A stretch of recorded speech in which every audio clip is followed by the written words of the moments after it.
Rome was not defeated by enemies. It was defeated by distance. By the end of the 1st century BCE, the Roman Empire stretched from Britain to Syria, from the Rhine to the Sahara.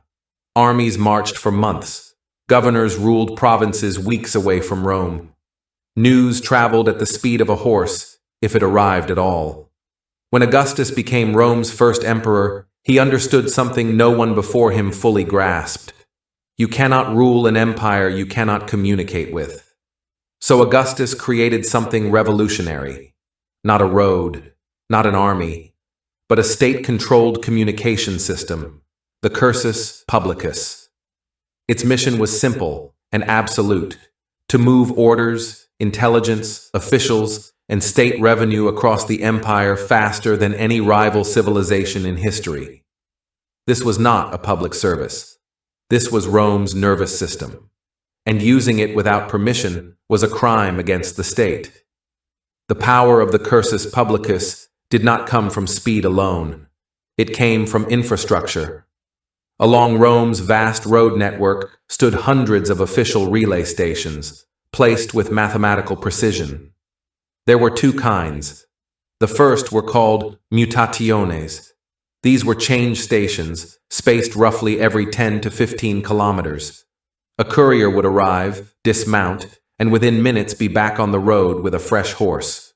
No delays, no questions. Then came the mansions.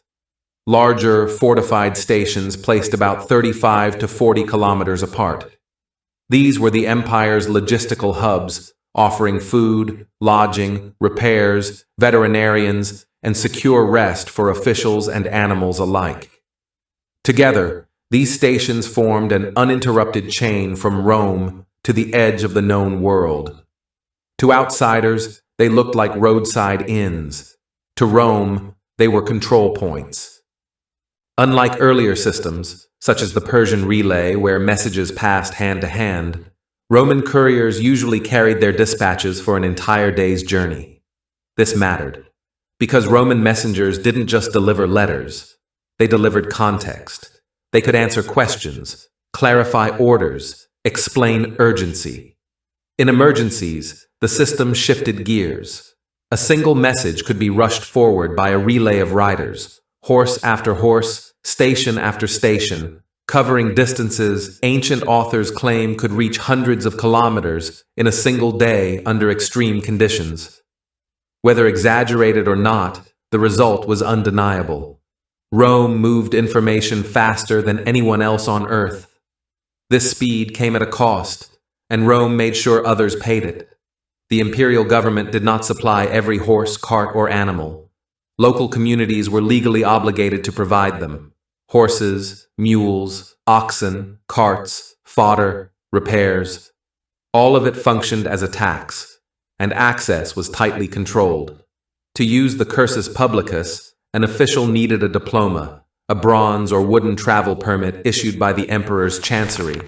It specified where you could go, how you could travel, how long the permit was valid. Forged or expired diplomas were a constant problem, and punishments could be severe.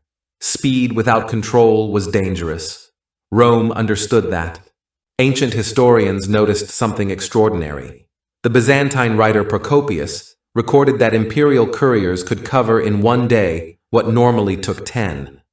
Modern estimates suggest a mounted courier could travel 65 to 80 kilometers per day, consistently, far beyond normal civilian travel. For comparison, most ancient travelers were lucky to manage 20 to 30. Rome didn't just move faster, it compressed time itself. Orders reached legions before rebellion spread. Taxes arrived before shortages erupted. Governors answered to Rome before they could act independently. This wasn't convenience, it was control.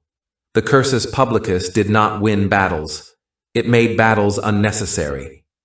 With rapid intelligence, Rome could preempt revolts, redeploy legions, and project authority without marching armies across continents blindly.